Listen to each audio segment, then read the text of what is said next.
All right. Good evening and welcome everybody back to the Win City Investors Club Tuesday Talk series where we pick a real estate expert's brain and find out how they do it. The no bullshit, no holds barred question and answer session. Here's your chance to meet somebody who's actually doing shit in the real estate investing community and doing it well. And we can find out what makes him or her successful so we can do the same. Today, I have the pleasure and the honor of talking or bringing on board over here Thomas Lorini, who is now currently based in California, but who is originally Canadian. And we're going to pick his brain and see how he's doing it. He still invests in Canada, which is awesome. And so welcome, Thomas. Savio, it's a pleasure to be here, brother. I'm super excited about today, and thank you for having me, man. No, by all means, man. I want to start by saying that basically you're living every Canadian's fantasy. Even though we don't want to admit it, but you have the sunny California there that you live in, but you still invest in a very stable economy, right? Very true, man. I've been blessed. We've moved here about 6 years ago, so it's 6 years now living in Southern California, and just like you said, that steady weather, it really has a factor in your life and your lifestyle, and just plays into just kind of like, it pours into every other element of your life. So I'm thankful. I really am. That's awesome, man. And that's exactly what I want to bring you here because, I think, as I said, everybody's secret fantasy, but let's call a spade a spade. I mean, if we have the opportunity to do what you're doing, then we want to know exactly what you did to get there so we can follow you same and we can be neighbors, man. Come on down. Yeah, absolutely. So guys, if you're watching live on Facebook, in our closed group over there, and you want to know Thomas's secrets, ask the questions away because I may miss something, and then I hope you guys catch that. Let's pick this guy's brain and see what makes him successful. So Thomas, first question: what's the temperature like right now? Well, in Celsius, like I transitioned from Fahrenheit, is about 26. Oh, geez. Yeah, I know. It's a tough one. Yeah. We have one of those colder days. It's about 20 degrees. Sorry, I'm just, I'm trying to get the Facebook group on my phone here. So if anybody has questions, then we can definitely. All right, yeah, absolutely. Go live and ask. Pleasure to answer any questions anyone has. Yeah. Let me just go to my group over here. Oh, yeah, perfect. Okay, got it. Okay, awesome. So, Thomas, you said you moved to California 6 years ago. Let's rewind the clock a little bit and tell us basically what was in your head at that time. Like, why did you move to California? And how did you get there? What was the thought process behind it? And what pushed you and what made you actually get there and live that dream that you're doing right now? It's a good question. I think we need to step back, in time. So for me, born and raised in Toronto. And I grew up in King City, Aurora area, and I was living there till I got married, in essence. Honestly, it was faith that led me here. I have to kind of give props to my faith and to God ultimately, give him the credit. I wouldn't be here today if it wasn't for him and how the pieces just kind of lined up to allow me to live here in Southern California. So I've honestly been blessed. So the story kind of starts about 15 years ago, but fast forward, I came here for 4 days. Never been to California. I came here for 4 days, and I basically crashed a wedding. I wasn't even technically invited. And in those 4 days, I met this girl, and and then from there we just kind of stayed in touch. And a year later, I proposed, and then 6 months later, we were married. Wow. So that's kind of basically the short form of what led down the line for us to transition to California. But after we got married, she moved to Canada. I had a house, I had a business, established business. She had just graduated university, and we pretty much started our marriage in Canada. Mm-hmm. And as I mentioned to you offline, like my background isn't real estate. So a lot of people just think I've always been in real estate. However, that's not true. Ultimately, my background is mechanical engineering. I was in the manufacturing industry for years. And in 2007, while I was working as a supervisor for another company, I started a machining company. So I was doing kind of simultaneously working for someone while starting my own business. And that was kind of the start of kind of stretching myself, my abilities, and kind of like really pushing myself outside my comfort zone. And then, we would come down to California, vacation, visit my in-laws, and kind of like, wow, it's nice here. You know, this is beautiful. I'd love to kind of be able to kind of, maybe we talk about the idea of living here, but it just, you know, it was a kind of like a long dream of ours.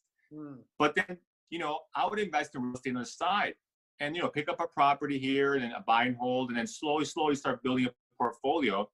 And then I had an opportunity, a business opportunity here. So I partnered with some people to start a business here in California, and that's what kind of transitioned me here. But again, you know, life isn't perfect. Things don't work in total perfection. So, you know, once we actually moved here for 6 months to give it a shot, things didn't pan out with that business venture. And so I had to pivot. So I pivoted and I kind of transitioned more and more into real estate, because I realized, I was like, wow, you know, doing a flip or buying a property and holding it for a few years, I'm like, there's profit in this, right? And sometimes, you know, as a full-time job, slaving away 60 hours a week for somebody else, like many other people, kind of stories very similar. You're like, you're looking at your paycheck, I'm like, that's it. Or you're like, man, I'm like burning this at both ends of the stick, and I'm not really seeing the return or the lifestyle I want. So pretty much 6 years ago, you know, we gave it a shot, and we ended up staying. So we've been here since. Wow. No, that's a beautiful story, man. I mean, I was just trying to register all the things that he said. You know, I mean, there's 3 or 4 big things over there. I mean, one is, of course, the man upstairs or the woman upstairs. You know, God put you where you are. So, you know, there's always a plan for you. And I love the fact that you have a strong faith, you know, that convinces you to do the things and, you know, make decisions, sometimes tough decisions, right? And then right after that, you know, the real boss is the wife, because clearly she's the one who you know, sort of lets you to. You gotta give that little nudge. Yeah. Yeah, I love that. So you give respect to her too. You know, I got to remember that as well. Right? And then the third thing is that, you know, not only is your story so great in the sense that you moved and you continue to invest in Canada while being abroad, but the fact that you were not a real estate investor, you're not a business person, right? You are somebody who was, I guess, like a lot of others, you know, a lot of us were employees. You know, I was a finance guy. You're a mechanical engineer. You know, you're in projects. You're working in a company. You had a good job, obviously, and you were pretty much set. So the fact that you actually pivoted out of that into do something completely on the other end of the spectrum, goes to show that it is possible, right? For a lot of people, in their mind and their mindset, they feel that I can't do it. I'm really comfortable in what I'm doing, and yes, maybe it looks good and that the grass is greener on that side when it comes to real estate investing, but I can't do it. But it goes to show you're a perfect example that you can do it and you can do it well. So I love that story. Yes, exactly. I think the limiting beliefs is something I talk to a lot of people about. You know, a lot of us, for whatever reason, we have these preconceived notions, these things that we've been taught or told by family or friends, and it limits us. Like when I was working for another company, and these people I'm looking around in management, they've been here 30 years, 20 years, 15 years, and I had the least seniority. I was like about 5, 6 years. I'm like, all right. And I say, you know what? I want to invest in real estate. I'd be getting like the pushback. Don't invest in real estate. I'm like, that's too risky. You know, don't do it. Just invest in stocks. So again, I was like, surrounding myself around people who weren't doing it. So finally, it took like so many years. I joined, you know, a group in Toronto, and finally I'm surrounded by people who are successful at real estate. So it's so important to kind of eliminate the limiting belief and surrounding yourself around people who are doing the things that you want to do. Yeah, I love that, guy. I mean, guys, if you're listening to this live, that's a golden nugget right there. You know, limiting beliefs. We talk about it all the time, you know, in different environments, in different scenarios. But Thomas has said it, and I can't stress the importance of that.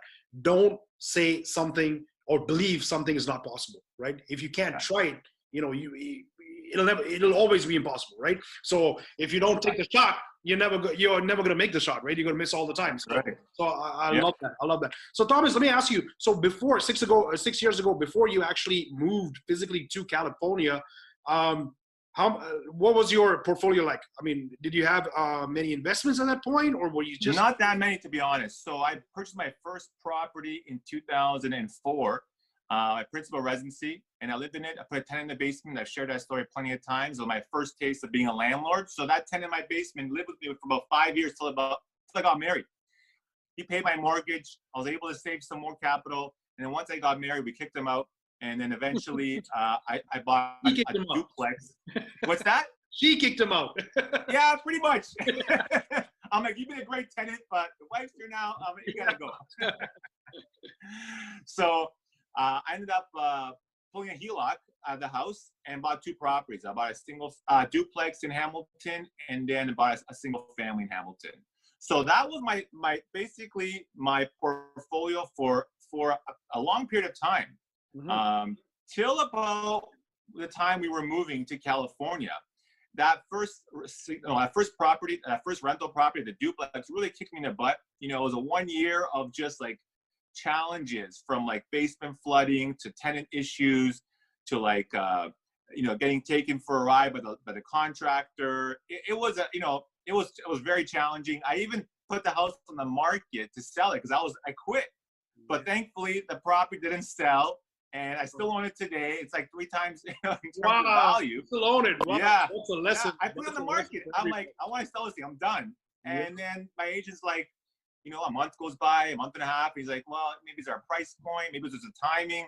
Maybe it was a combination of tenants not wanting to give access to the property. So I'm like, you know, it took all that. And then finally I said, you know what?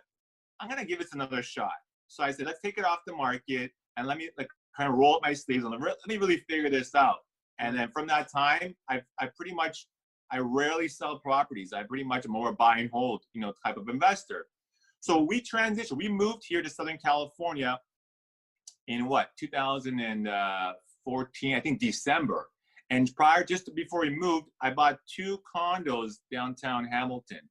And, you know, it was just kind of a last minute ditch effort, because I knew once January rolled into it, I could no longer get Canadian financing as a non-resident. So this is we can go into a whole bunch of, you know, things about the challenges I go through investing in Canada, being a non-resident. However, it still doesn't stop me. Yeah. So I basically bought 2 condos. Last minute, I got approved for both of them, so I bought both of them. I'm super thankful again, because of just how the Hamilton market has done over the last 6-7 years.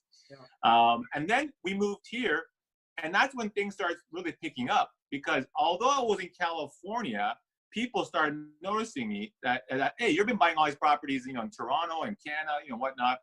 I want to partner with you. So I started JVing with people. So, you know, the first couple of deals with my sister, then a friend of mine, then another friend. And then I was like, okay, you know what? I can continue to expand my portfolio, not residing in Canada. And and I was like, all right, let's use this model. So I started JVing, and that was kind of like my model for a while.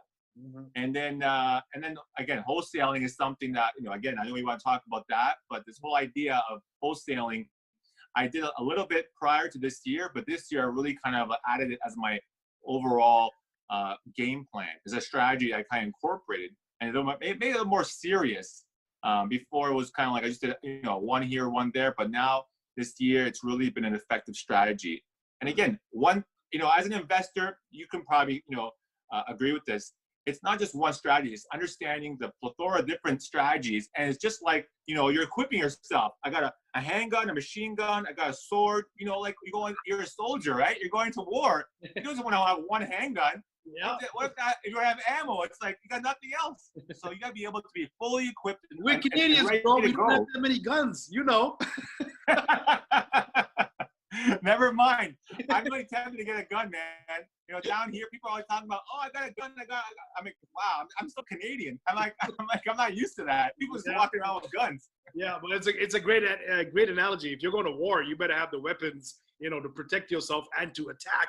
Otherwise, you're going to get killed, right? So I love that analogy. But, you know, going back to what you were saying about when you were moving to Cali there, you know, so you just started building up your portfolio, and you were still getting into the game, and then obviously you wanted to continue growing, and then you got this JV partnerships. Can I ask you, the JV partnerships? You mentioned that people started seeing what you're doing, buying property in Canada, and so on and so forth.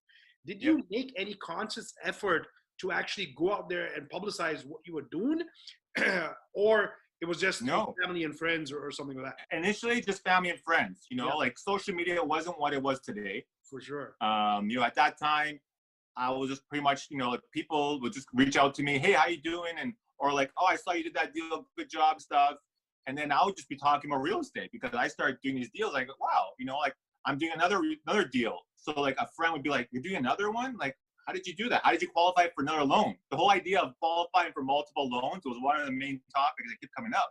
Yeah. So I was like, yeah, you know, I got my lender pre-approved me for so many loans. So I'm good to go. At the same time, I'm like, well, I JV with people. So now you could qualify for a loan. So, you know, the conversation was spurred initially with friends and family. I think that's an important point because a lot of newbie investors, if anybody's listening to this, you know, we're kind of scared to talk about what we're doing, right? Because there's a certain stigma associated with real estate investing of, okay, you know, he's going to ask me for money sooner than later, right? And so people don't want to talk about it, right? Or you don't have a job, what are you talking about? Like this, real estate investing, you know, the market's going to crash, you know? That's the stigma most people have when they talk about family and friends. But here you go, Thomas is a perfect example of why you should be doing the opposite, because the more you tell people about what you're doing and they see that passion, feel that passion coming from you, they're going to be like, okay, this guy knows what he's talking about. Or even if he doesn't, you can be damn sure that he's going to make or try his hardest to make that deal work, right? And not screw me, because you can see the passion in it. So I love that. That's something that you got to take away from this this conversation, guys. Okay, Windsor. When did you start in Windsor, and how did you end up in Windsor? Man, Windsor, good old Windsor. Well, I'm glad this is a Win City talk show. So Windsor, pretty much once I was investing in Hamilton for a number of years, as I mentioned earlier, and the price point in Hamilton just started going significantly high, so cash flow started being more and more of a challenge. Yeah. So I started investing in other areas. And I think what it was when my parents were really starting to consider retirement. You know, they only owned their principal residency. My dad, well, again, he had his own business, but he sold that. So he was kind of like semi-retired. And, but, you know, didn't have a huge pension. Like, you know, he was self-employed for years. So he was just getting a measly, whatever kind of pension that they were getting, working part-time somewhere else after he sold his business. So I'm like, guys, you have to really consider real estate. So I said, okay, well, Hamilton's a great market, and there's plenty of other markets, but I got to really look for an area where I can help them kind of plant some seeds for cash flow. Yeah. So I started looking like, you know, north, west, east, you know, basically from the GTA. And I started looking west, and like, you know, the first I got to was London. Never in a million years did I think of Windsor. And then honestly, like I think I was looking at the map and I was like, Windsor. So I started Googling. There was no information. This is about 2015, 2016. Yeah. And at that time, like, you know, as far as I know, the Windsor market was pretty suppressed. You know, I'd gone through kind of like a low point, and it hadn't, you know, really catapulted to what it is now. So around 2015, I started looking at some properties, and I'm like, is it possible $70,000 single family homes? You know, it was just like mind-boggling to me. I was like, this is not possible. Like maybe in the US, but like not in Canada. So I started picking up the phone and calling people. So that's one thing. Thomas, let me jump in over here. Now, when you say that you were looking at Windsor and you were doing research, was this online while you're sitting in Cali, or were you physically here in Canada? No, everything online. So we already moved here. I was here for a number of years. Wow. So this is probably about 2 years, 3 years after living here. And I'm like, okay, I got to help my parents. I got to look for different markets to explore for my own kind of growth in portfolio. So let me look, because again, Hamilton prices were like getting like to five. You know what it was? In 2016, I did a flip where I bought a property for $140,000, and me and a buddy flipped it and for $445. And that was like the wake up call. I'm like, this house getting $445. I mean, it's crazy. Wow. You know, so, you know, the market, I mean, this is a little thing, and this was like an east side, it was a rough area. I'm like, it wasn't anything. So I said, you know what, the writing's on the wall, the prices are getting higher. It's a great appreciation market, but the cash flow wasn't there. I really want to help them to kind of plant some seeds for cash flow. And that's when I started doing the investigation. So I'm in California. I'm picking up the phone. I'm basically calling realtors, property managers, contractors. And this is one thing I want to encourage people. And this is how I do it. You know, the topic tonight about long distance investing, this is the main point. You got to pick up the phone. You got to call and reach out to people. So I would call agents. I would call property managers. And, you know, I just build relationship. Hey, it's Thomas again. How's it going? What areas are good? You know, I think I connected with Cassidy at one point. I connected with another guy and another guy. So each one would kind of like educate me, say, you know, this area, stay away from this area. This area is good. You know, this area is kind of rough. I think even Cassie had like a map, you know, kind of outlining some A, B, C area. So that helped me. I'm educating myself. Yeah. And then, you know, as I'm talking to people, I'm kind of like building relationships. So the very first property that I put on the contract was an off-market deal, because I'm talking to these agents all the time and texting them. We were doing WhatsApp like daily. And I'm always pushing them, you know, like, I'm looking for a deal. And finally, one property manager said, hey, I think I have a property a client's considering selling. They've owned it since 1982 and they're getting older. I'm like, as soon as I said that, I'm like, I want it. Yeah. You know? So, hey, listen, you know, let me jump in over here. I mean, this is so important for anybody who's not only beginning out in investing, but who's also in the game already. You know, you talk about hustling. Everybody talk about, yeah, I'm hustling. What are you doing to hustle? That's the question, right? Look, Thomas is sitting in California, picking up the phone, talking to these guys every single day. How many calls have you guys made today? If you're waiting for that off-market deal to fall on your lap, it ain't happening, because guys like Thomas, like me, like anybody else, they're on the phone all the time. You know, sorry.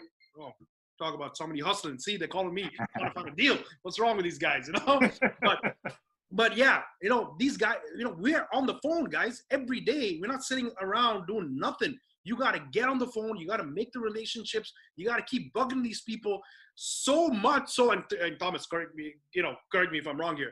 You got to be a pain in their ass until they find you the deal and say, you know, in their mindset, I got to get this guy a deal so he's off my back for a couple of weeks. You know what I'm saying? You're right. And then once he finds you the deal, you better perform. That's another thing. If you don't perform, they're going to cut you off. Yep. So you got to make sure you have all your ducks lined up, because you're calling, and all of a sudden say, okay, I got something for you. And then you're like, well, it's not exactly what I wanted. Oh, well, you know what? You know, I got to wait because I'm waiting for a guy to do a refinance. He may want to partner with me, or I'm waiting for this loan to go. No, it's done. Yeah. So you got to have all your ducks lined up, and you got to be ready to rock and roll. So the minute he said off market, they've owned it since 1982, it's 5 units. I'm like all in. So I'm like, let's get this, whatever we got to do. So he basically negotiated. He was an agent and a property manager. And then, you know, he worked on both sides of the deal. So we were able to get this deal. And, you know, I inherited some tenants that were paying below market rent, like significantly below. Like, I think one tenant was paying $400. But I'm like, that's fine. You know, I got to start somewhere. So this got me in the game with this first property. And then the agent was like, wow, this guy performed. And then we identified this other property, which was a 9-plex. I'm like, that one, that's a heavy lift. It's got a lot of different maintenance, but a great location. I'm like, let's go after that one. So we basically went after number 2. Like, pretty much within like a month, we bought, you know, this the 5-plex and then the 9-plex. And then, and that one negotiated VTB as well with the seller. It was like a last minute thing. Like, wow. We had negotiated a price and we were ready to do the deal. I'm like, why don't we ask this guy if he wants to do a VTB? You know, it wasn't like the agent asked me. It wasn't like someone recommended it. I'm like, you know, why don't I ask? So I pretty much asked, and the guy's like, yeah, I'll carry $100,000. I'm like, great, I'll pay you monthly. No, just give me 5% at the end. I'm like, oh my gosh, that's great. So basically, I get to save $100,000, which I will use that money to put it back into the building. So by the time a year came up, the property was really close to being refinanced. Yeah. No, I love it. And again, it's the power of momentum, right? Because you're taking action, because you're doing something, because in your mindset, you're like, okay, nothing's going to stop me. I don't care if I'm in the place or not in the place. I don't know the market fully. You know, I gotta trust people and what they tell me as well. And you're doing stuff. You're making action. Stuff like this happens, right? A lot of people say, oh, you know, there's a saying, right? If you find a good deal, the money will come, right? And we all, you know, the ones who are actually doing stuff, we truly believe in that. But the guys who just start off, they're like, that's bullshit, right? That doesn't ever work. You got to find the money, otherwise you're never going to find the deal. Again, here's a perfect example of it happening. If you don't take the action, nothing's going to happen, right? I mean, and today we have the same thing. I mean, you know, you coach people, Thomas, you know, I do the same as well. You have that client, you have the 1 or 2 clients, you know, who talk and pick your brain all the time.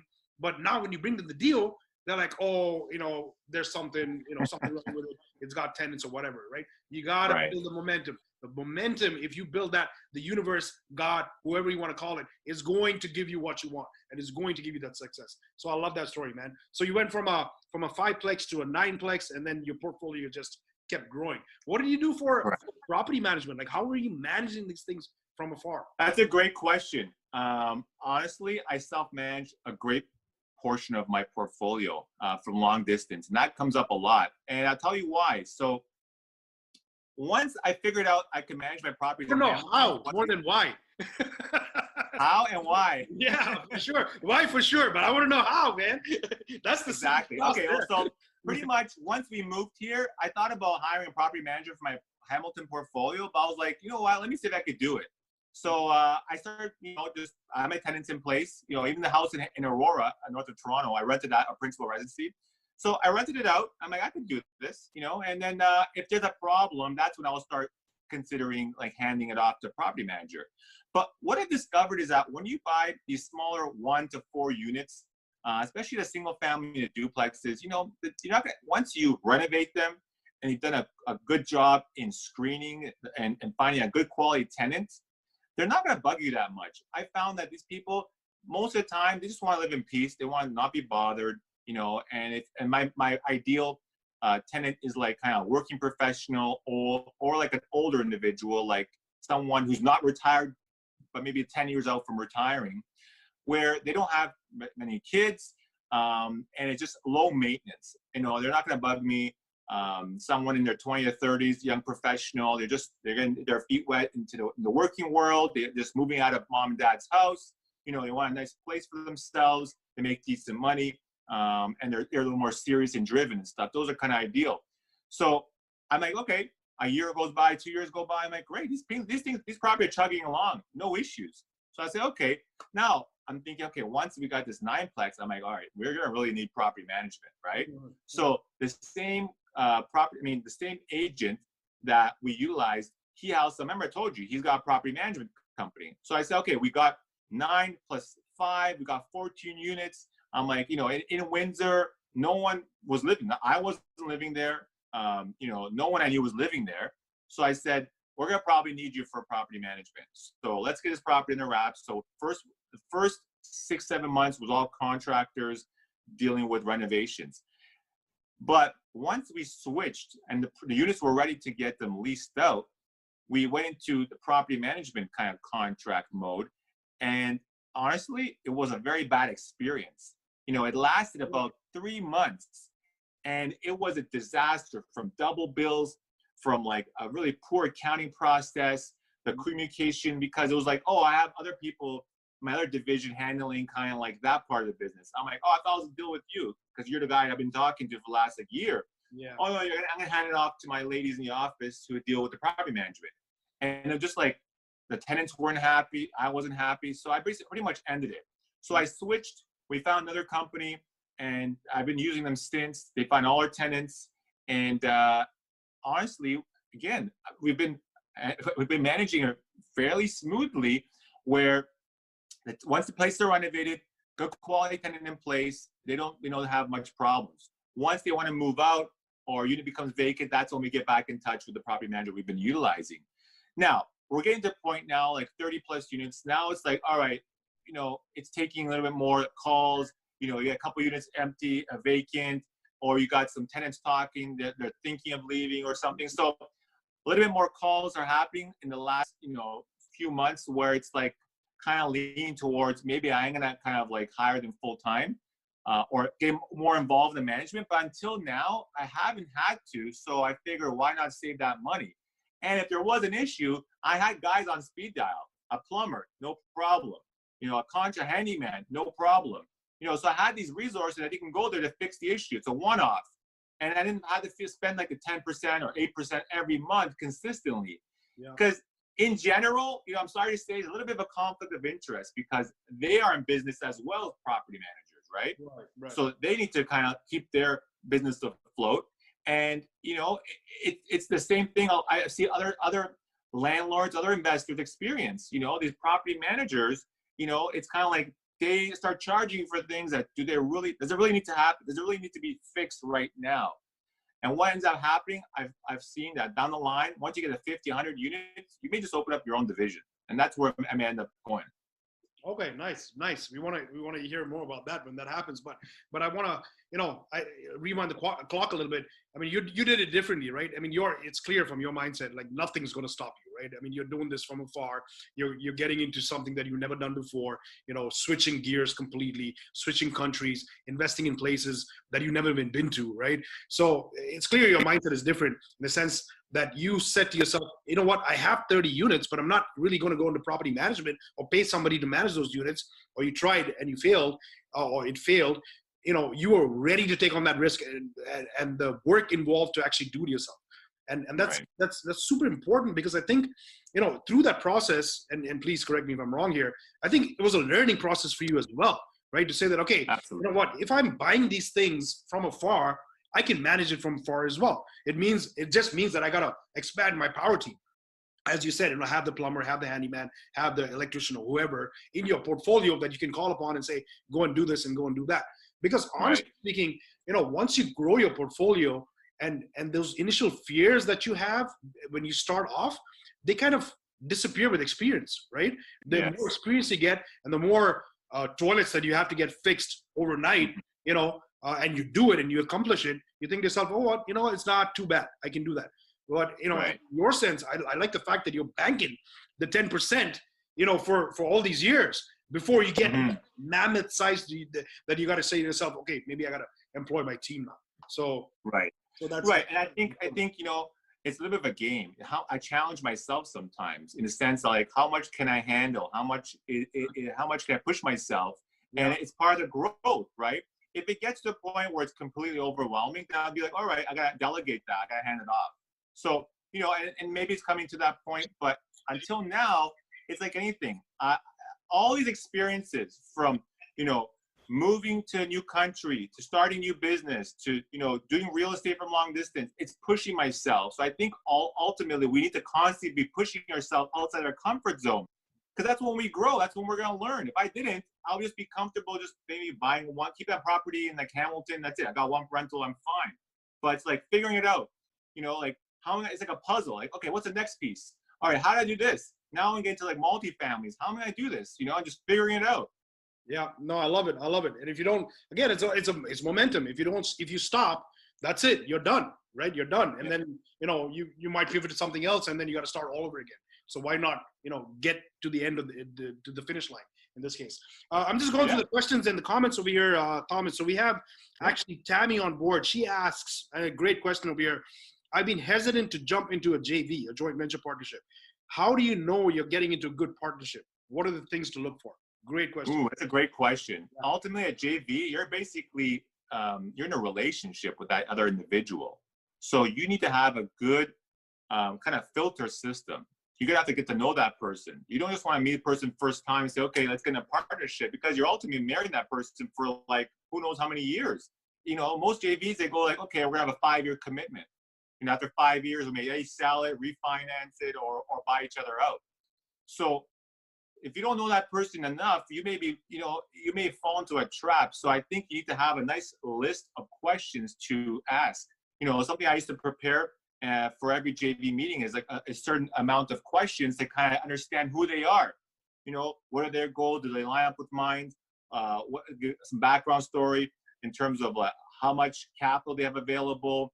Are they looking to be, you know, most of the partnerships, we're looking for a passive investor. You have a passive and you have the active investors. I was mostly the active. So if the combination you felt the sense, this person had a certain sense that they'll let me do what I need to do, that's great. So it's a relationship thing. It's not easy, but I think you have to, a number of questions, just like we filter for our tenants. You need to do enough of your background check to get comfortable. Say, okay, I've done the neighborly check. You know, I've checked their credit, I've checked their banks and so forth, and I have a good gut check. I feel like, okay, let's move forward with this person. So you're gonna have a combination of that with a JV as well. I'm going to actually challenge you a little bit on that one, Thomas. Well, not so much of a challenge, but in my opinion, right? Listen, at the end of the day, and Tammy, this is going back to your question. You can do all the checks, you can ask all the questions, but you won't know the relationship until you get into it, right? There's a lot of That's things. true. It's like getting into a multifamily that you've never, if you are a single family investor, you don't know the problems with multifamily until you get into multifamily, right? So at Mm-hmm. one point, you just got to jump in. You know, forget about those limiting beliefs you talked about. Yeah, Forget you about can your mitigate fears. some of the risk up front with Yeah, some of the questions, but yeah, you're not gonna really know until you hit a bump how the person's gonna react. exactly. And I think for me, that's the personal growth that comes out of that from a bad JV, you know, partnership is probably going to get you more in learning and self-awareness for the next deal that is going to make you successful or make that partnership successful, right? Mm-hmm. So, Yeah. so definitely ask the question. Definitely, you got to do that. But at one point, if the guy wants to give you money, shit, take it and do the deal, and figure it out as you go along, right? So Right. I hope that answers your questions, Tammy. If anybody else have any questions, please drop them, in the comment section below, and we can take that. We got Thomas here, who's done many JVs. So if it goes, if it's around JV partnerships, now's the time to ask, or anything else. So yeah, so managing from afar, Thomas, that seems to be working for you. As you grow your portfolio, maybe you're looking at the next step of actually opening up a property management company. Man, I don't envy you. I can Possibly. I've talked to a few other investors in Windsor, but the potential idea is to conglomerate 3, 4 different, maybe 5 landlords, and be able to hire our own property manager. Got it. Okay, now it makes more sense to me. Yeah, because obviously, if you have enough volume, then you can pay these guys. But I still don't envy you, man, because that's a tough job. Like, that's one thing that I've said to myself that I never want to get into. But then again, I've said a lot of things that I don't want to get into, and I found myself in trouble. So, who knows, right? Maybe it'll happen. Okay, talk to us about wholesaling. Now, this year is something that you said that you're exploding in your personal business. How are you doing this? How are you finding the off-market deals in the first place, right? And then we can talk about how you get rid of them. Right? Absolutely. Now, I've been wholesaling a lot more this year than in past years. I'm not to say I'm a 100% expert at wholesaling, and there's many different ways to wholesale. The traditional model, a lot of people I speak to, you made the mailers, you send out the flyers, you get a phone call from like a few of them, and you kind of negotiate, and you get basically direct to the actual seller. I haven't done that route. For me, it's been a totally different path, and it's been interesting. So I'm all about relationship. I'm all about networking. So for me, I'm getting opportunities through my network. So I can give you one example. Earlier this year, a property manager I know reached out to me, say, "Hey, I have a client considering selling a property. He doesn't want to put it on the market. It's got tenants in place. Are you interested?" I'm like, "I am definitely interested." She put me in touch. I spoke to him. We came to a price, put under contract, and then boom, listed it on a few groups, and it was sold within days. I was like, wow, that's pretty good. I mean, that was very fast, very effective, and everyone's happy. Seller's happy. I was happy. Buyer was happy. So I was like, all right, let's try it again. And another deal, again, non-traditional, I had another investor reach out to me, and he's like, "Hey, I have a property under contract. I was thinking of buying it, but maybe you could wholesale it and we can kind of work a deal out." I'm like, "Yeah, absolutely." So I basically, I wholesale the deal for him, and then we split the wholesale fee. And then he's like, "Great." He called me up a couple of weeks later. "Let's do it again." I'm like, "Okay, great." Wow. So the first one through a network, second one through network, but different. Because that individual had titled the property, removed contingencies. And then another one was the latest one was the apartment deal, which that was an MLS property.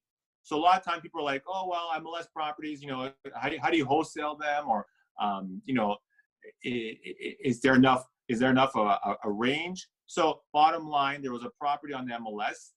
It was under contract. It fell out because the person couldn't perform. And then the opportunity came up again. I tied up. It was a very good deal. I think I negotiated a very sweet deal. At the end of the day, I was considering purchasing myself, but I have a limited amount of time for the due diligence period, and I said, okay, it was either I'm gonna take the risk and go all the way, remove my contingencies, or wholesale it. Mm-hmm. So there were a few people that were looking to partner with me, but I felt like the risk reward, it made more sense to wholesale it. Wholesaled it, again, everyone was happy. So in that particular deal, if I can just dig into the details, that in that particular deal, you went. So it was MLS. It was listed in the market.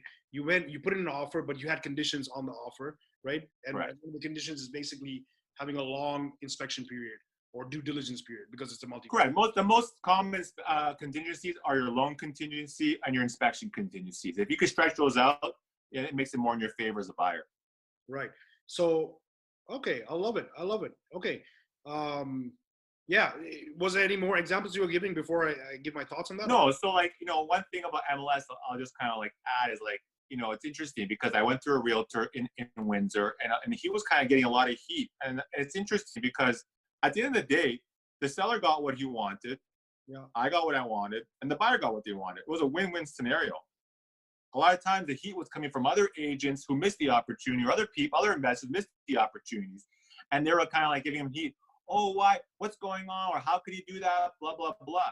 So again, you know, whoever's watching, I'm like, we didn't do anything wrong. At the end of the day, it was an opportunity was presented itself, and you know, I capitalized on it, and it was a win-win scenario for everybody. I think sometimes I'm a realtor here locally in California, and maybe the realtor mindset kicks in. It's like, oh well, you may make my seller look bad because it's wholesale or whatnot, but not necessarily. If the seller accepts your offer, I'm like, that's the price he's willing to do. Great.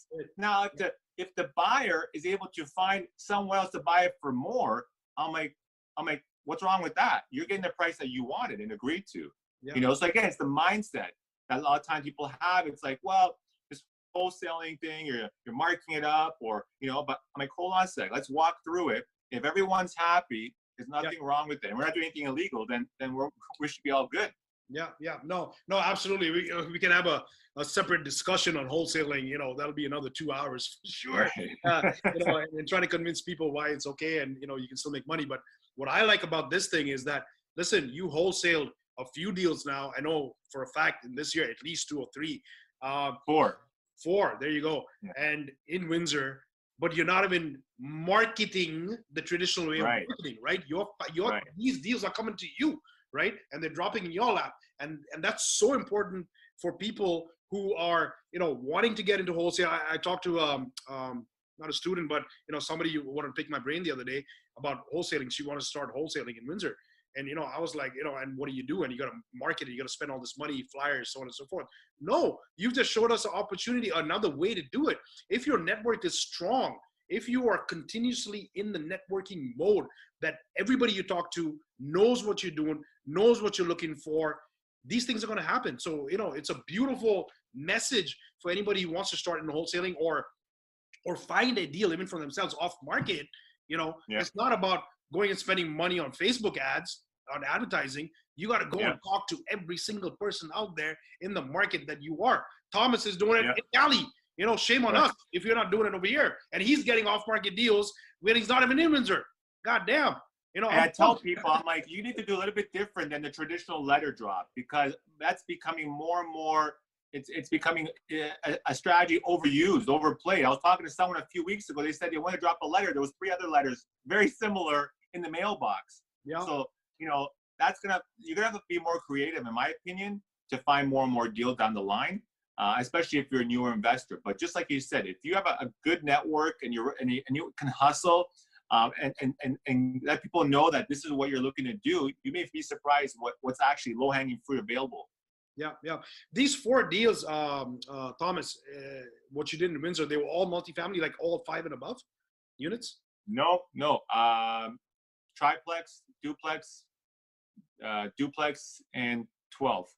Okay, so for the triplex duplexes in Windsor's crazy market, how were you able to put them under contract without this individual going straight to market?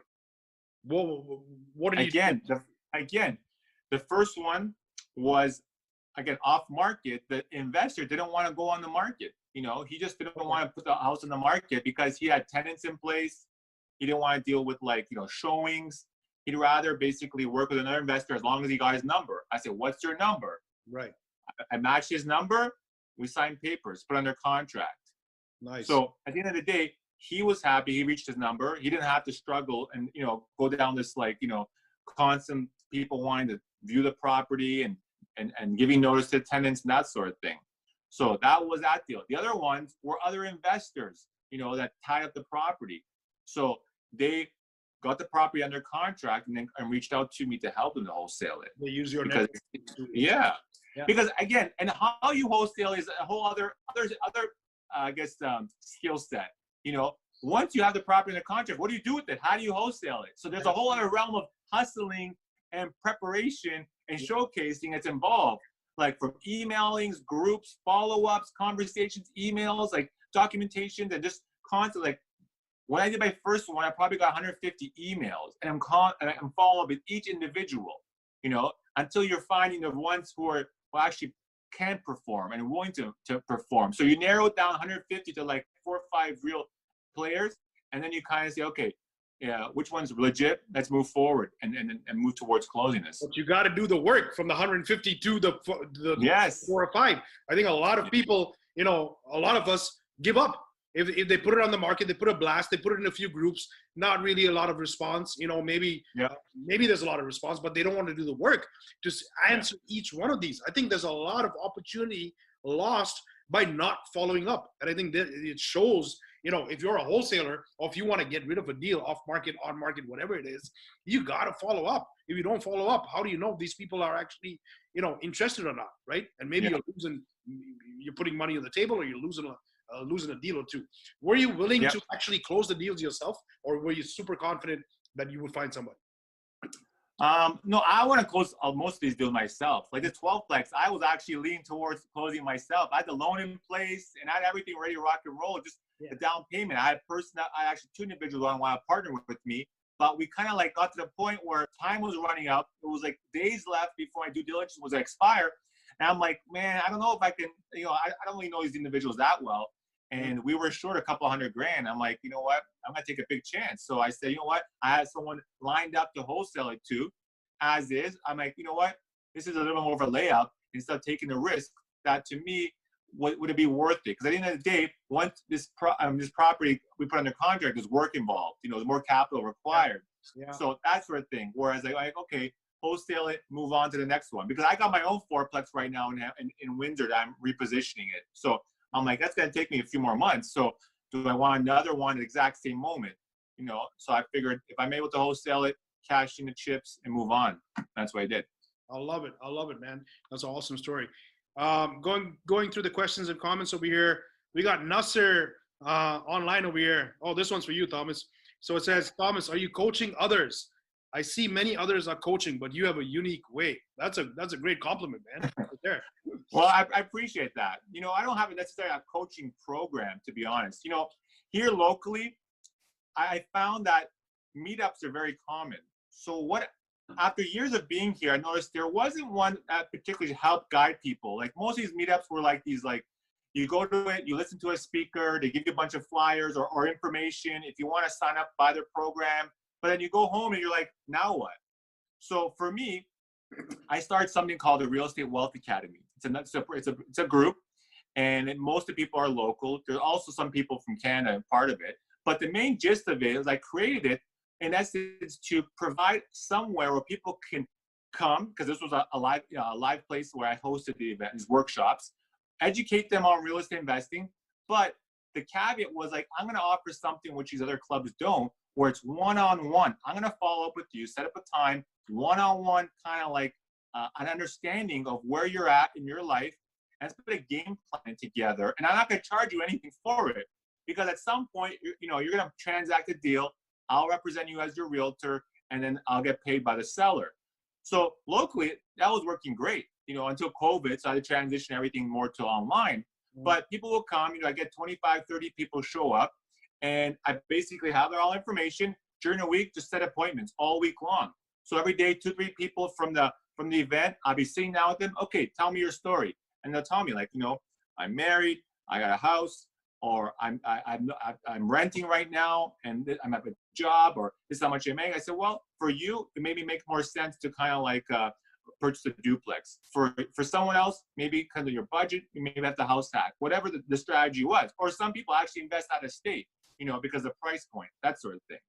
So to answer the question, you know, I don't necessarily have a coaching program, but I probably talk to like 3 to 4 people every single day, and I do this kind of video call. So I would recommend you reach out to me. I'll just kind of pour as much information as much I can guide you, and then you know, if there's something down the line, who knows? But I don't kind of charge people up front for anything. I want to basically leave it to, like, you know, to God to kind of bless me down the line. Whereas I feel like I'm pouring to people, I'm sharing my experiences and kind of guiding them, and then away you go. You know, so whoever asked that question, if they have something particular, have them reach out to me. I just love to kind of chat with people and just kind of like see if I can help. I love it. I love it. No, it's something that I keep saying, right? And it's hard in the start, but you got to give before you can ask for, right? You got to give. Yeah. If you don't give, the universe, God is not going to give you back, right? So you have Yeah. to give first, and that's super important. So I love your model. Again, another thing that I take away is follow up, right? You could just have the meetups and then everybody go and say, now what? Following up is so important. I mean, this goes out to anybody in business, no matter what business you're doing, right? It's not good enough that you have a meeting and then that's it. You don't talk to these people anymore. There's a lot of opportunity. There's a lot of business to be had, by following up. And on that note, Thomas, I feel there's a partnership coming on, man, right here. I feel I feel it. Today I feel it, man. So I'm going to follow up with you and we're going to do something. You can be dang Let's sure. do it, brother. Yeah, Let's do it. Let's do it. I love it. We got about 10 minutes left, for our live show over here. Great information you've given us about doing things from afar, the possibility of actually doing it, and how you're doing it. If you guys have any more questions, put it on the group comments. Thomas, I want you to put your contact information so people can contact you directly as well. That'll be great. Sure. But for the last 10 minutes, I want to talk about something completely off topic, right? But right. You're somebody who's actually physically sitting in the States. We're here in Canada. I just want to compare media, right? And the whole situation, what's going on right now in the media about, this is not a political conversation, guys. This is just two friends talking, right? So don't hold us to it. Don't quote us on anything we say over here because we'll deny everything. But, I just wanted to hear what's your take on what's happening, with the COVID situation. California, according to us, is basically, crashing. if I believe the media, right? It's the highest rates of COVID infections and deaths right now in the States. So, tell us what's happening on the ground. It's very interesting. Obviously, this year, no one could have predicted it. It's really been a wild year from COVID. Then we had rioting, and then the continuation of COVID. It's been a very interesting and challenging year. However, I think a lot of it has been blown way out of proportion. I live here in California. I'm in the U.S. Really? And I mentioned to you offline, I don't know one person who has COVID. So me, friends, family, I haven't heard anyone through my network of people who has COVID. So that says something in itself. I'm not saying that it's not huge. I'm not saying the numbers aren't large, but I think a lot of it, the media is overplaying it. So it's playing on people's fear. There's a lot of online chatter and stuff about, this is the election year. So, the media being more on one side, pushing their potential, their message, and they're trying to have things lean in their favor. So there's politics playing into it, in my opinion. And at the end of the day, this is going to probably continue until after the election, and we may see finally things kind of slow down until then. But it's not as crazy. Yes, we have to wear masks. Yes, there are limitations of what's open and what's not. But man, we go to the park daily. We go to the pool. We go to the beach. I mean, things are going on. People are still continuing life. There's not people dropping left and right. So I think to answer your question, a lot of it's overblown. Thousands, hundreds of thousands of people. I don't know how much of that is true. As far as I know, the people I know, they're all healthy. It's, I'm not saying we shouldn't protect ourselves, but to answer your question about, what you're seeing in the news, you got to be careful. And this is not just for this year, COVID. I can remember in the years past, my mom would call me, what's going on? The fires, what's going on, earthquakes? I'm like, there's an earthquake? I'm like, I don't even know about it, right? But she'd be at home and the TV screen would be like, earthquake, 4.5, earthquake, 5.0. I'm like, Mom, I'm like, we don't even feel it. And if I do feel it, it's a little thing that lasts 10 seconds, and that's about it. Yeah, it's fires have been, in the 6 years we've been here, fires have been probably the most significant thing that's impacted lives. There's been some areas where entire towns have been kind of wiped off from the fires. I think that, has been that's something I know personally people have been affected by. But in general, just be careful what you see in the news. That's crazy. That's crazy. This is one man's opinion, right? Because I follow the news. Maybe I shouldn't be following so much news, but everything that you hear about the States, there's riots, there's people killing each other. Black Lives Movement is going on. Right. COVID is going on. There's deaths everywhere. it is hyper. It is hyper. So much so that Canadians, and this is again one man's view, people can completely tell me that I'm talking crap, but our impression of the States right now is not a great impression, right? I know there's no competition between Canadians and Americans, right? But it's for me, it's at the all-time low, in the sense like America is really coming down crashing, right? And people are stupid over there. Why are they doing that? And I think it's important that you give, somebody who's sitting there, living there, on the ground. I think it's important to give your sense of what's really happening, because we got to be careful about what media is portraying. We got to take it with a pinch of salt. I've always said this, and I'm guilty of it. Maybe watching too much media sometimes influences the way we think, right? But in fact, and that's why I wanted to ask you this question before we sign off over here, really from somebody that I know who's living there, get the impression of what's going on, on the street. So maybe it's all a big hype, and maybe it's media trying to control us. And as you said, it's election year, so Trump looks like the big bad guy. But who knows? It's not as bad as it seems, right? I know there's a big discussion over here in Canada now, because we just got news that the schools are opening in September, 5 days a week, which means full time, right? And there's a lot of opinion. It's 50-50. People are saying, hold on, there's no vaccine. How am I going to send my kids to school? That's too dangerous. But the other guys are saying, like, okay, it's bullshit. It's just, media controlling us. Everything is safe. Go in, wear your mask, and you'll be all right, right? And I think a lot of the hype, and this, again, my opinion, is because of what we're seeing in the States. Canadians are now saying to themselves, like, okay, you know what? They've tried it. It doesn't work. People are still dying. There's a lot of cases happening. Let's be more conservative, right? I think if it was not that case, or if it was not so hyped, we would probably believe our government, our local government, and say, okay, you know what? We trust in them. Let's do what we got to do and go back to school and everything be normal. But media is really sensationalizing it to the extent that people are just going crazy, man. It's unfortunate. Yeah, definitely. I don't think we should spend too much time on it, man. We got more priorities. Yeah, let's buy some more houses and some more apartments, right? That's what it is. Yeah, no, going back to that, definitely, man, I feel that partnership coming on. I want to find an apartment with you. Let's do a deal together. Let's put it out to our network, and find this deal, and maybe we'll wholesale it. Maybe we'll keep it. Maybe we'll find joint venture partners. But I love it. It's all about this. It's all about networking. Yeah.